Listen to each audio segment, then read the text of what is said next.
1984. And O'Brien is torturing Winston in the Ministry of Love. It's the opposite of love. And he tells him, he says, I'm the priest of power, and I'm going to be tortured and killed by the government as well, but I love it. This is about trampling and being trampled on, Winston. George Orwell, the real deal. I bet you didn't know the evidence is very conclusive that they killed him for writing 1984. He died a year after its release. You know, he traveled to an island and hid out to write it in Scotland. You might want to read that book again, because the establishment is here to press on the nerve of power. They are the priest of power. And they always cloak themselves in black uniforms. They always have secret police. And when they get control of a nation, they always kill large numbers of the people, because that's their nature.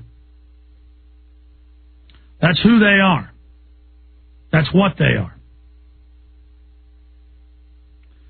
And so this entire world government is a giant dungeon. Dungeons are so the establishment can carry out their favorite delight of torturing and humiliating and killing and raping.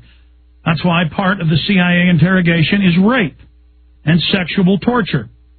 That's what the Army's own report admitted out of Abu Ghraib. They were ordered to do it, to do things I won't even mention here on air. But it deals with acid and rape. That is the dark side. That is America being wedded to pure evil.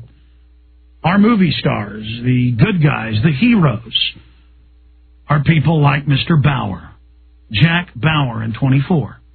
Sometimes he tortures someone innocent, but it doesn't matter. He does it in the spirit of saving America. You are being sold on naked evil. You notice how the social engineers, the eugenicists, the social Darwinists always say, we're a disease, we're an animal, we're worthless, we have no soul, we can't direct ourselves, we have no destiny, we don't have any power, we simply react.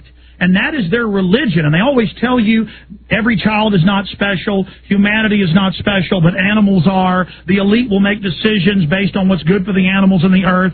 They know that we're an incredibly powerful species. They know we have an amazing destiny. And the establishment want to control that destiny for themselves. They, in their own writings that they don't really widely publicize, but that are available publicly, as you know, admit that we are this incredible species and this incredible group of builders meant to have a destiny that we can't even imagine. And so they're trying to get a corner on reality and future development, trying to shut that down.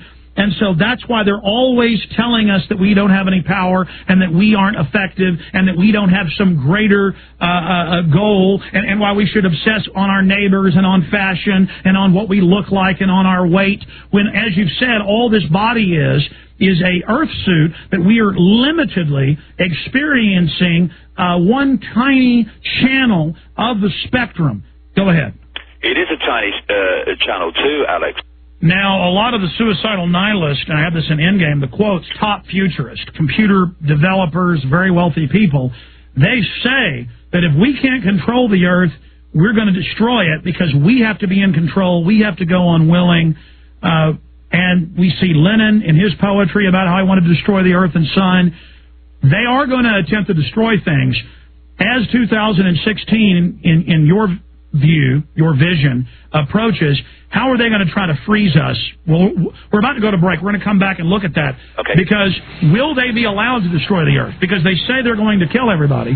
They'll just blow the planet into 1,000 pieces if we attempt to take control of it from them by simply no longer being under their control. David, I went over an article written for Infowars.com called The Real Sicko Movie, and it talks about Roman Polanski raping that little 13-year-old girl and how Nicolas Sarkozy and all these stars are saying it's not a big deal. But then they're the ones pushing CPS laws where if you yell at your child when they run out in the street they take your children away. So they're always saying, oh, we love you so much, we want to take all your rights, but then we're going to rape children. The head of France's arts number 3 position in the cabinet is the relative of Francois Mitterrand. He's Frederick Mitterrand. And he wrote a book, and he's the current culture minister, talking about how he goes to slave camps and rapes little boys. In France, as you know, they're always finding dead people, and at a Rothschild castle back in 1999, a woman escaped who was 85 pounds, 87 pounds, and the police did nothing. You've studied the ritual Satanism. It's very real. And you don't even come from this every time I talk about the occultists, they email me and say, oh, how dare you, Christian? We're the old-time religion.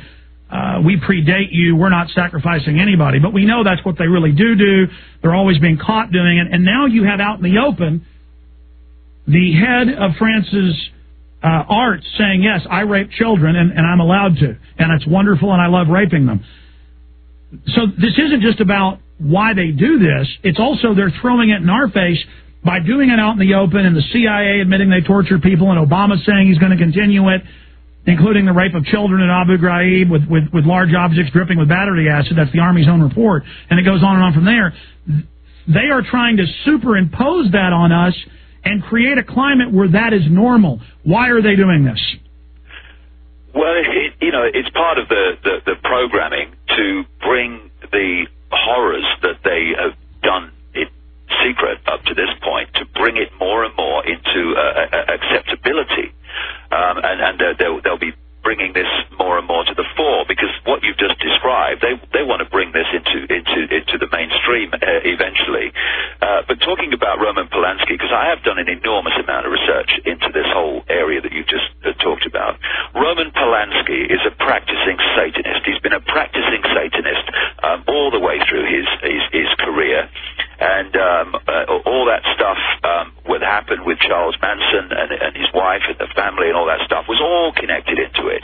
And whenever I follow these people, whether it's the Rothschilds, whether it's people like the Bush family, particularly Father George Bush, by the way, and I follow them through, they always lead to the same place, which is ritual sacrifice, Satanism, and child abuse, sexual abuse. And one of the things that they're doing, which they are feeding off the child's energy, and what they want is the child before puberty, because when people go through puberty, as we know, there are chemical changes that take place.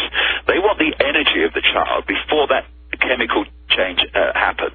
So they rape children, and in doing so, they're literally sucking their energy out of them. Their life force. That's the word. And by the way, let me stop you. I know so much more about this now after the last few weeks. They are possessed by entities that operate just outside of visible light. These are the demons under other names that people have talked about, and religions and ancient texts have talked about. And these demonic entities, they feed off human energy. They feed off the child's energy because they're possessing the rapist, if you like, of the child. David, I don't want to interrupt you, but we've got to for the break. That's what Frederick Mitterrand says in here. He calls it a ritual. Francois Mitterrand openly said he was a Luciferian practitioner. He designed or commissioned the 666 gold pieces of the pyramid at the Louvre. Let's punch up the Louvre Pyramid for folks. Just Google Louvre Pyramid. And then he's got his family member, the head of the French art department, number 3 in the parliament, in the cabinet, appointed by Nicolas Sarkozy. They're all defending Roman Polanski raping this 13-year-old girl. And he says, hey, I love doing the rituals with young boys. And he goes, I love raping them.